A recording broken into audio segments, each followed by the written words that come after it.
오늘 본문 말씀에 보니까 여호수아가 죽은 후에 이렇게 기록되어 있습니다.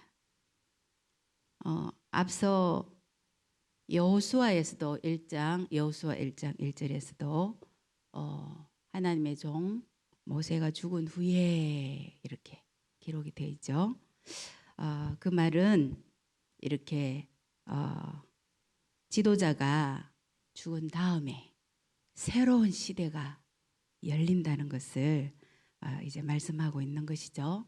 그런데 여호수아와 좀 다른 사사기 1장을 이렇게 보면은 여호수아에서는 하나님의 종 모세가 죽은 후에 모세의 수종자 여호수아가 세워지는 것을 보는데, 오늘 사사기 1장에서는 여호수아가 죽었는데 새로운 시대가 열리는데 지도자가 지금 세워졌습니까? 지도자가 없습니까? 지도자가 없습니다. 네. 이 사사기는 이 성경을 기록하는 히브리인의 문학 구조, 문장 구조 방식이 있다고 그랬죠. 그걸 키아즘이라고 하는데, 특별히 이 사사기는 참 그 문장 구조가 많이 적용돼서 참 그것을 따라서 이렇게 읽어보면 너무 이해도 잘 될 뿐 아니라 참 너무 성경이 정교하게 이렇게 기록된 것을 보고 놀라지 않을 수가 없어요.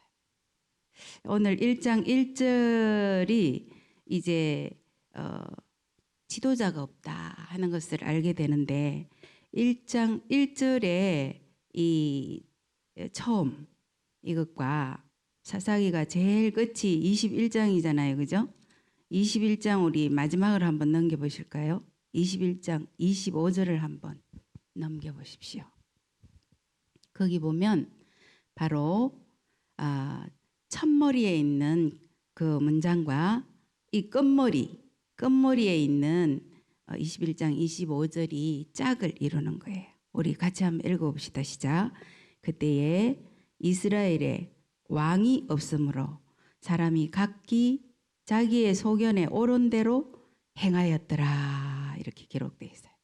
그러니까 지도자가 없는 것과 여기 끝에 기록된 왕이 없는 것, 그렇죠? 이것을 보면은 이것이 짝이 이루어졌어요. 그래서 이 사사기는 1장 1절을 열자마자 우리가 보게 되는 지도자가 없다. 그리고 21장 끝에 기록되는 왕이 없다.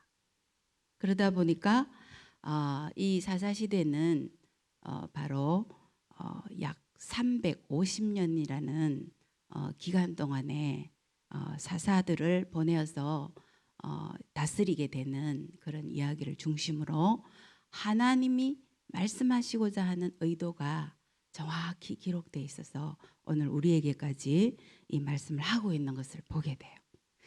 그래서 왕이 없고 지도자가 없기 때문에 이제 좀 혼란스러운 그런 시대 상황이라는 것을 우리가 알 수 있겠는데, 여기 보니까 질문과 대답으로 이 기록이 또 돼 있어요. 보면 여기 보니까 이제 여호수아를 거쳐 사사기에 왔는데 아직 완전히 가나안 땅을 정복하지 못한, 하나님의 명령을 가나안 족속을 완전히 이 땅에서 쫓아내라고 하신 하나님의 명령을 이제 완전히 다 아직까지 수행하지 못한 그런 상태에 있는데, 이스라엘이 자손이 여호와께 여쭈어봐요.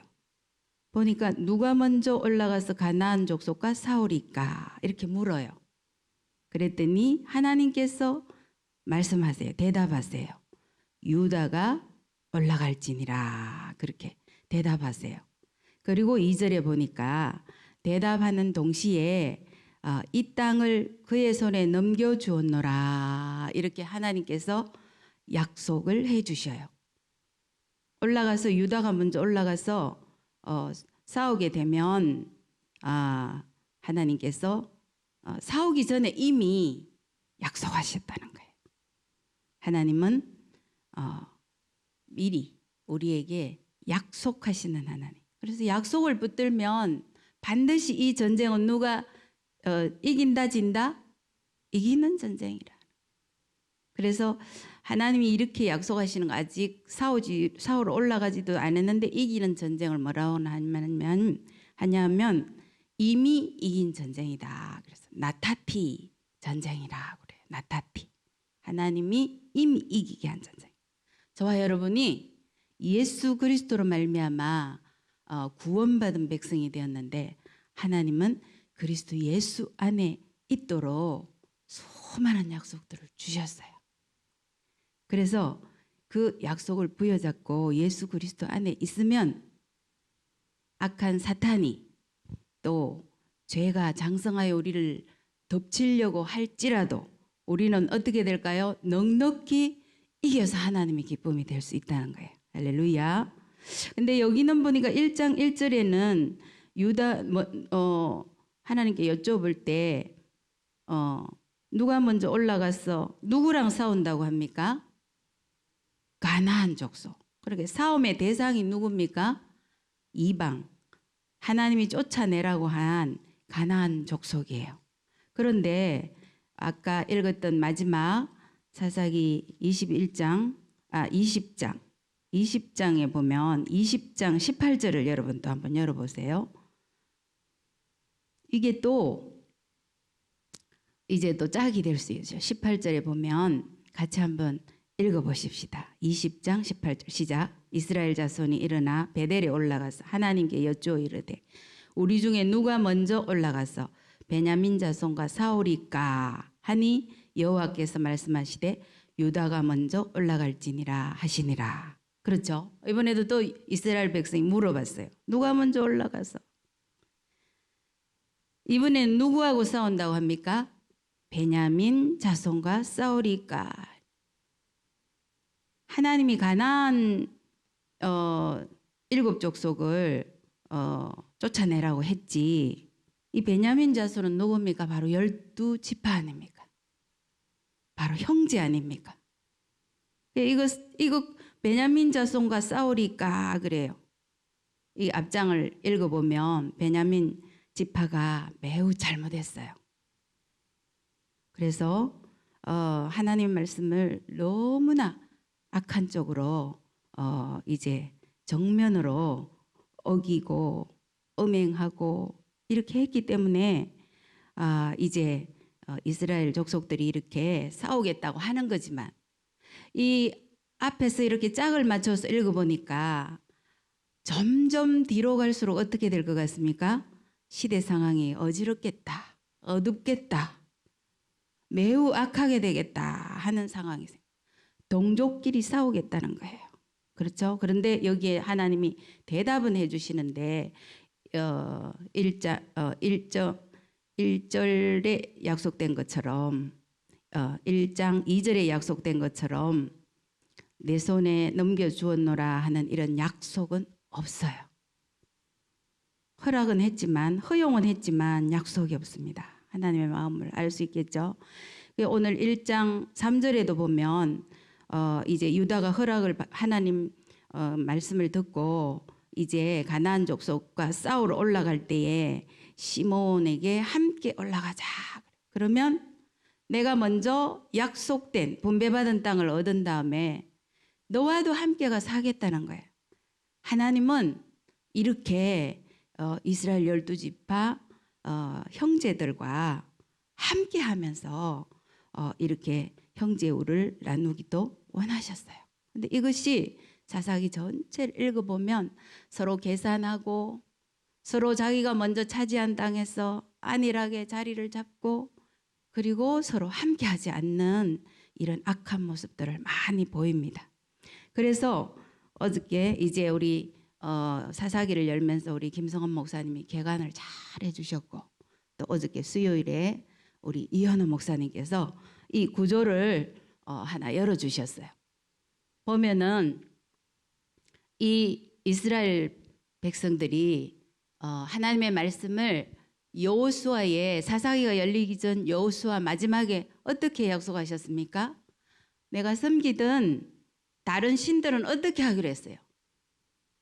경상도 사투리로 말한다면 차버리라, 치워버리고 오직 유일하신 하나님만 섬기겠다고 약속했어요. 맞습니까? 네. 그래서 약속을 하고 하나님은 여기까지 하나님의 은혜로 그 조상인 아브라함에게 약속하셔서 온 천지 만물의 창조주이신 하나님께서 약속하셔서 아브라함의 하나님, 이삭의 하나님, 야곱의 하나님이 선택하여 하나님이 땅 주겠다, 큰 민족을 이루겠다, 그렇게 약속하셨어요. 그래서 그 약속을 신실히 지켜서 여기까지 들어온 거예요. 땅을 기업으로 얻기까지 여기 들어왔는데 하나님의 전적인 은혜죠. 그런데 이렇게 여호수아에 읽어보면 배부르고, 너희는 배부르고 또 이제 그러면은 배불러서 죄를 또 짓는다고 했어요. 그래서 뭐 하냐면 잊어버려요. 은혜를 망각하고 죄를 짓는 거예요. 무슨 죄를 지었습니까? 하나님이 가장 싫어하는 죄, 무슨 죄입니까? 바로 배교가 일어나요. 들으라 이스라엘, 쇠마 이스라엘. 우리 하나님 여호와는 오직 유일한 하나님이시니 그 유일한 하나님만 모시기로 해놓고 가나안 땅에 들어와서 신명기에서 모세와 모압 언약을 다시 재갱신한 것도, 또 여호수아에서 세겜에서 여호수아 다시 또 재갱신하면서 맞았던 그 언약을 완전히 깡그리채 엎어버리는 상황이 생기는 거예요. 이 사사기에서 배교하죠. 또 뭐합니까? 반드시 가나안에 들어가면 쫓아내라고 그랬어요. 완전히 쫓아내라고 그랬어요. 남겨놓으면 안 된다 했어요. 그런데 쫓아내지 아니하고 이제 2장으로 넘어가서 읽어보면 못 쫓아내고 철병거가 있었어. 또 뭐합니까? 안 쫓아냅니다. 못 쫓아내는 거하고는 다르게. 그리고 또 뭐합니까? 아예 함께 살아요.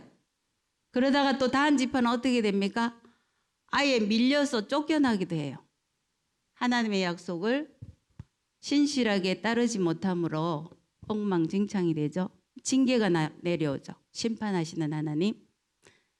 부르짖어 회개하죠. 근데 하나님은 구원자 사사들을 보내준다는 거예요. 그래서 하나님께서 사사를 보내서 가나안 땅을 다스려가는 그 이야기가 사사기인데, 진정한 사사는 누구입니까? 바로 하나님이십니다. 진정한 왕은 누구이십니까? 하나님이신 거예요. 그래서 이 사사기에는 보면 12명의 사사가 나와요. 그래서 6명은 이제 큰 사사다 그렇게 말하기도 하고, 주요 사사다, 주요 많이 이렇게 기록을 남기죠. 활동도 많이 하고요. 그리고 6명은 또 조금 덜 주요한 이런 작은 사사다 이렇게 말해요. 그래서 김성원 목사님이 이렇게 쭉 그림을 참 재미있게 잘 그렸더라고요. 크고 작게 막 이렇게 쭉 그렸어요. 그래서 이 사사들의 활동 상황을 이 하나님의 성경의 기록 방식인 문장 구조 형태로 이렇게 딱 그려보면 하나님의 뜻, 그리고 목적, 계획을, 목적, 계획, 뜻, 목계뜻, 목계뜻 말고 알 수 있겠다 없겠다? 알 수 있겠다는 거예요. 그래서 이렇게 그려봤더니 이렇게 3장의 온니엘이, 또 후반부에 3장 후반부에 에훗이, 그리고 4장 5장의 드보라가, 그리고 6장에서 8장에 이르는 기드온 사사, 그 다음에 9장에 아비멜렉이, 그다음에 11장에 입다가 13장 이후에 삼손이 이렇게 기록이 돼 있어요. 그래서 딱 이렇게 그림을 그려보니까 여기 A하고 A-가 이렇게 병행이 된다는 거죠. 그래서 온니엘과 삼손은 어떻게 병행이 되느냐 하면 바로 온니엘은 딱 3절 기록돼 있어요. 활동사항이. 거기에 비해서 삼손은 무려 4장을 기록했어요. 엄청 많이 기록했죠. 온니엘은 온전히 하나님 말씀하신 것을 순종하다 보니까 순종하면 빨리 모든 것이 축복으로 끝나는 거예요. 그래서 어떻게 됐어요? 순종해서 하나님의 언약을 믿고 달려가서 뭐예요? 땅을 얻게 되죠. 그러니까 약속대로 갈렙의 딸을 악사를 뭐예요? 아내로 맞이하고 또 거기다가 악사가 아버지에게 샘도 달라고 하니까 갈렙이 풍성하게 주죠. 위샘도 주고 아래샘도 주고. 그래서 사사기의 그 첫 번의 결혼식 장면은 이렇게 축복으로 순종하면 빨리 끝나는 거예요. 축복으로. 그런데 여기에 병행구조인 삼손은 어떻게 됩니까? 무려 4장을 기록하는데 이 삼손은 참 특이하죠. 이렇게 태어나기 전부터 마치 예수님이 태어나기 전부터 이렇게 천사가 알려준 것처럼 그렇게 잉태의 비밀을 다 가지고 태어났어요. 그렇게 해서 이제 태어나가지고 좀 남과 다르게 태어나가지고 말이죠. 이제 쓰임을 받는데 계속하여 이렇게 하나님이 나시린으로 이건 구별된 사람으로 태어났는데 나시린이 지켜야 되는 법을 이미 앞에 하나님께서 다 말씀해 놓으셨거든요. 사사기 이전에 레위기나 이런 데 보면 나시린이 지켜야 될 법을 기록해 놨는데 삼손은 한 가지도 틀리지 않게 몽땅 다 지키지 않아요. 다 범해요. 몽땅. 부정한 것에 손대지 말라고 하는데 손대요. 그래서 죽은 사자에게서 꿀이 있으니까 그걸 찍어 먹고 또 뭐냐 하면은 자기 가족들에게도 찍어 먹게 하고 그리고 나시리는 머리를 자르면 안 되는데 머리도 자르죠. 하여튼 이 삼손이 몽땅 다 그리고 술과 독주는 포도주도 입에 대지 말라 했는데 술 먹고 맨날 뭐예요? 이렇게 여자에게 빠져가지고 이렇게 하다가 막판에 그래도 깨닫고 그런 삼손의 행적을 기록한 이후에 하나님이 막판에 살아있을 때보다 죽었을 때 더 많이 하나님께 영광을 돌리고 그래서 짝이 되는 거예요.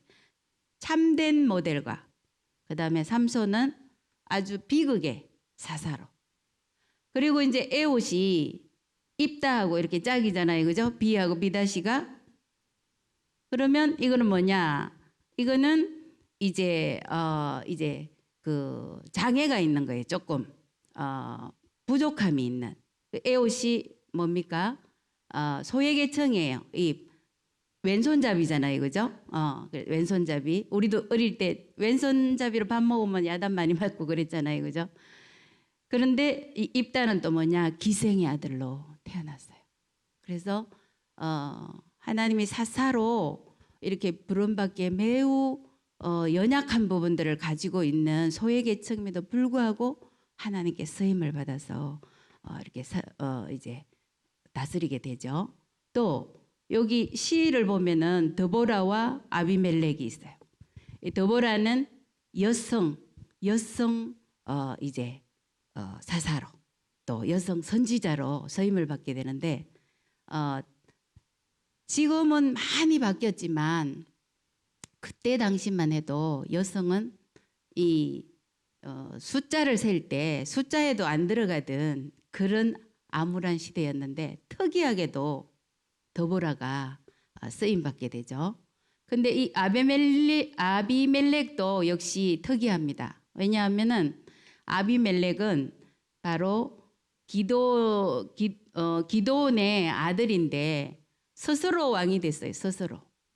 그래서 특이하죠. 예, 그래서 이렇게 특이한 구조로 이렇게 짝이 됐고 이 제일 가운데가 이제 하나님의 목적과 계획과 뜻을 담아놓은 기도원이 이렇게 기록이 돼 있는데 기도원은 뭐라고 합니까? 가장 작은 자라고 본인은 말하는데 하나님은 뭐라고 합니까? 큰 용사라고 해요.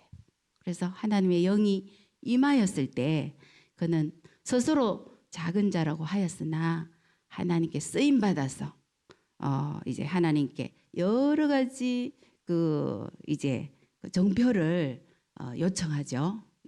그래서 하나님이 그때마다 양털에만 물이 이슬이 있게 하려면 양털에 또 양털 말고 이번에는 반대로 땅에만 그러니까 그것도 그거 해주고 또 꿈을 주시고 또 미디안 족속들 그 진영에 가서 꿈 해몽하는 걸 듣고 그제서야 안심을 하고 이제 올라가서 싸우는 참 주일학교 때부터 많이 듣게 되는 기도원 사사 이야기가 있지요. 그런데 여기에서 눈에 보이지 않지만 진정한 사사는 누구냐? 바로 하나님이세요.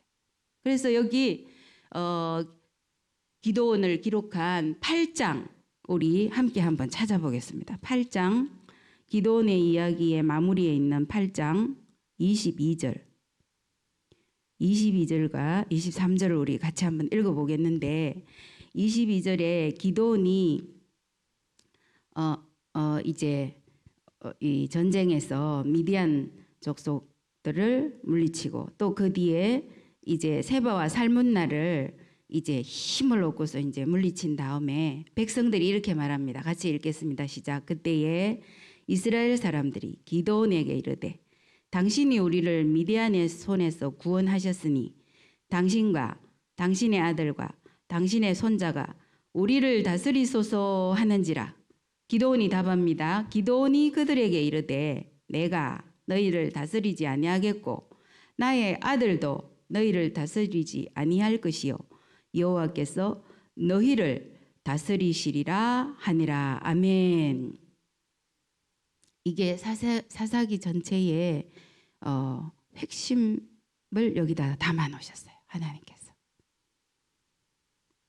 이게 이기고 나니까 사람들이 지도자를 세우고 싶어요. 왕을 세우고 싶어요. 눈에 보이는 왕을 세우고 싶어 합니다. 그래서 우리를 다스려 달라고 그래요. 그랬더니 23절에 기도원의 이게 완전한 신앙이라고 볼 수는 없어요. 그러나 하나님은 기도원의 입술을 빌려 그의 고백을 하게끔 하셔서 이렇게 말씀하시는 거예요. 내가 너희를 다스리지 아니하겠다. 하나님이 기쁘게 여기시겠죠. 눈에 보이는 사사가 아닌 눈에 보이는 지도자가 아닌 이스라엘의 정말 진짜 왕은 누구시냐 사사는 누구시냐 바로 하나님이신 거예요. 그리고 나의 아들도 너희를 다스리지 아니할 것이요 그랬어요. 그런데 여기 아비멜렉은 기드온의 아들입니다. 그래서 최초로 스스로 왕이 됐어요. 아비멜렉은 우리 아버지가 왕이다 그런 뜻이에요. 그래서 뭐라고 합니까? 여호와께서 너희를 다스리시리라. 이것이 하나님께서 정말 듣고자 하는 말씀이시고 하나님은 여러 번 사사기 이전에 약속된 선택된 아브라함과 이삭과 야곱 조상들로부터 계속하여 말씀하십니다. 민수기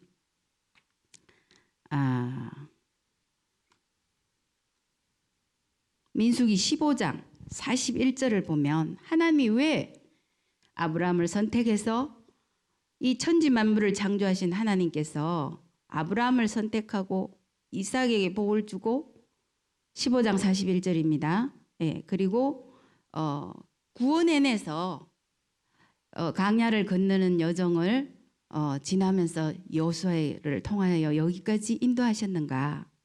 우리 15장 41절 같이 한번 읽어보겠습니다. 시작. 나는 여호와 너희 하나님이라. 나는 너희의 하나님이 되려고 너희를 애굽 땅에서 인도하여 내었느니라. 나는 여호와 너희의 하나님이니라. 할렐루야. 하나님이 되시려고. 너희의 하나님 되시려고. 할렐루야. 저와 여러분을 왜 사단의 종노릇하며 죄의 종노릇하며 하나님을 알지 못하고 예수 그리스도를 알지 못하던 그새서 허망하고 허탄한 것들을 따르던 우리들을 불러내셔서 예수 그리스도의 피로 우리를 약속대로 구원해 주시고 지금 우리를 그리스도 안에 있도록 하셨습니까? 지금 바로 가나안에 들어갔다는 말은 어떤 측면으로는 천국을 예표하는 거기도 하지만 바로 약속받은 백성이 가나안이라는 하나님이 통치하시는 그곳에서 온 세계 열방의 제사장의 나라로 쓰임받아야 되는데 하나님을 왕으로 삼고 할렐루야. 지금 이 사사기에 들어오기 전까지 여호수아까지 그렇게 많은 약속을 하시고 많은 언약을 해 주셨음에도 불구하고 백성들이 이것을 잊어버린 것에서 처음에 시작하는 것에서 갈수록 어두워지고 마지막에는 완전히 어두워지는 것입니다. 오늘 우리에게 주시는 교훈은 뭡니까? 왜 우리를 구원해 내셨습니까? 예수 그리스도가 우리의 왕이 되어서 그 예수 그리스도만 따라가면 예수 그리스도를 나의 왕으로 모시면 언니엘처럼 고난과 훈련이 짧아요. 근데 우리가 그리스도 안에 지금 가나안에 들어온 것처럼 우리는 그리스도 안에 들어와 있는 것입니다. 여전히 세상 가운데 살고 있지만 그리스도 안에 있는 백성은 어떤 어려움과 환경에 부딪힌다 하더라도 예수 그리스도께서 하신 약속의 말씀을 붙들면 하나님의 약속의 말씀을 붙들면 하나님의 말씀에 순종할 때 뭐라고 했습니까? 신명기에서 순종하면 복이요 복복복복 할렐루야. 순종하지 아니하면 저주에 저주. 창세기부터 지금 여기까지 오기까지 계속하여 동일한 말씀을 하십니다. 하나님이 너희의 하나님이 되려고 할렐루야 예수 그리스도를 왕으로 모시고 매사 그분에게 물어보고 여쭤보고 할 수 있는 바로 이 성경이 우리 손에 쥐어졌습니다. 내 생각대로 내가 왕이 되면 바로 나로부터 시작해서 모든 것이 어두워지고 혼란이 오고 그렇게 되는 것입니다. 내가 바로 서지 못하면 어떻게 됩니까? 바로 내 가정이 암울해지는 것이죠. 이제 뒷부분에 가면 바로 미가라는 한 사람이 엄마가 감춰놓은 은을 훔쳐가는 이런 사건이 생겼을 때 그 엄마도 역시 하나님의 법을 온전히 따르지 않음으로 말미암아 하나님보다 자식을 더 사랑하여 오히려 그것을 덮어버리고 축복하는 이런 참상을 겪게 되는 것입니다.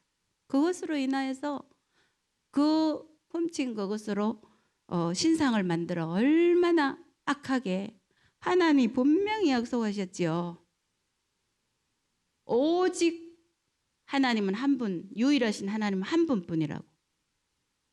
하나님의 약속의 말씀을 쫓아서 우리는 지금 그리스도 예수 안에서 내 마음에 하나님보다 더 사랑하는 더 의지하는 가나안 7 족속이 내 안에 있는가? 하나님은 예수 그리스도 안에 있는 우리들에게 내 마음에 가나안의 7 족속을 완전히 몰아내고 할렐루야 완전히 몰아내기를 원하십니다. 하나님의 약속을 부여잡고 그리스도 예수 안에서 승리하며 예수 그리스도를 왕으로 모시면서 언제나 하나님의 말씀에 깨어있고 순종하는 복된 인생 되기를 주님이 원하십니다. 마가복음에서 예수님이 이 땅에 오셔서 하나님이 어떻게 말씀하십니까? 이는 내 사랑하는 아들이다. 저와 여러분이 이미 예수를 믿음으로 말미암아 하나님의 사랑하는 자가 다 된 자녀가 된 줄 믿으시기를 주의 이름으로 축복합니다. 그러나 하나님께서 또 한 말씀하십니다. 이는 내 기뻐하는 자라 했습니다. 어떤 때 하나님이 기뻐하십니까? 사랑하지만 기뻐하지 않는 자가 있고 사랑하지만 기뻐하는 자가 있는 것입니다. 사랑하는 자가 되고 또 하나님의 뜻을 따라 행하는 기뻐하는 자가 되기를 주님은 예수 그리스도를 통하여 분명히 말씀하신 것입니다. 예수 그리스도는 바로 하나님 아버지의 뜻을 기뻐하는 아들로서 하나도 본 거 들은 것을 따라가지 않는 것이 없는 온전한 순종, 100%의 순종으로 하나님의 완전한 기쁨이 되신 우리 예수님을 쫓아 우리는 하나님보다 더 사랑하는 가나안의 7 족속을 마음과 생각에서 완전히 몰아내고 하나님의 뜻을, 이 언약을 두리뭉실한 하나님이 아니요 말씀하시는 하나님, 속속히 정확히 알아서 하나님의 뜻을 따르는 저와 여러분이 되시기를 주의 이름으로 축복합니다. 하나님의 말씀이 얼마나 신실한지 우리 한 말씀만 찾아보고 오늘 말씀을 마무리하겠습니다. 여호수아 6장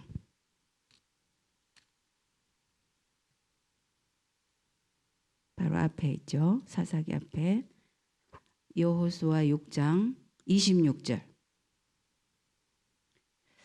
여호수아 6장 26절. 6장 26절에 보니까 여호수아가 여리고를 이제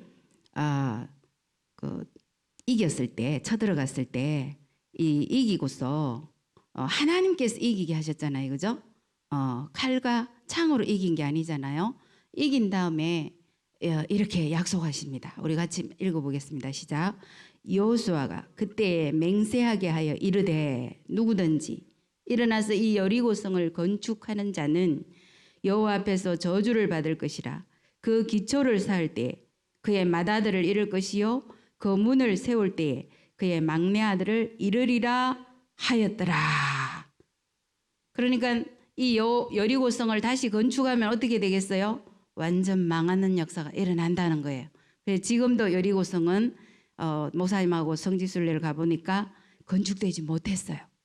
그런데 여기 보니까 26장 이것이 어디에서 하나님의 약속이, 하나님은 약속한 것을 다 이루십니다. 그래서 열왕기상 16장 34절을 우리 한번 보겠어요. 열왕기상 16장 34절. 열왕기상 16장 34절. 16장 34절. 구약성경 544쪽입니다. 구약성경 544쪽. 예, 여기 띄워졌네요. 우리 같이 한번 읽어보겠습니다. 시작. 그 시대에 베델 사람 히엘이 여리고를 건축하였는데 그가 그 틀을 쌓을 때에 맏아들 아비람을 잃었고 그 성문을 세울 때에 막내 아들 수굽을 잃었으니 여호와께서 눈의 아들 여호수아를 통하여 하신 말씀과 같이 되었더라. 어떻게 됐습니까? 하나님의 약속하신 언약은 하나도 땅에 떨어지지 않고 반드시 이루게 된다는 것을 마음에 명심하고 우리는 어떻게 해야겠습니까? 이 땅 구원받은 백성으로서 예수 그리스도 안에서 살아가는 날 동안에 가나안에서 사는 것처럼 예수 그리스도 안에서 사는 날 동안에 무엇을 따라 살아야겠습니까? 바로 하나님의 약속된 언약을 붙들고 1.1획도 바뀌지 않고 성취되는 하나님의 말씀대로 우리가 살아가야 될 것인데 바로 담임 목사님께서 하야 통삼으로 이 성경을 계속하여 언제까지 읽을 것이냐, 죽는 날까지 하나님의 말씀과 함께 살아가기를 간절히 사모하여 지금 거기에 올인하고 있어요. 그래서 우리만 믿지 아니하고 다음 세대, 다른 세대가 아닌 다음 세대, 우리 자녀들에게 이 복음을, 이 말씀을 전수시키고 또 믿지 아니하는 열방 가운데 신약에서 하나님은 온 열방에 땅끝까지 이 복음이 전파되기를 원하셨어요. 그 사명을 말씀 붙들고 넉넉히 전거하며 승리하는 저와 여러분이 되시기를, 말씀을 생명처럼 붙드는 저와 여러분이 되시기를 주의 이름으로 간절히 축복합니다.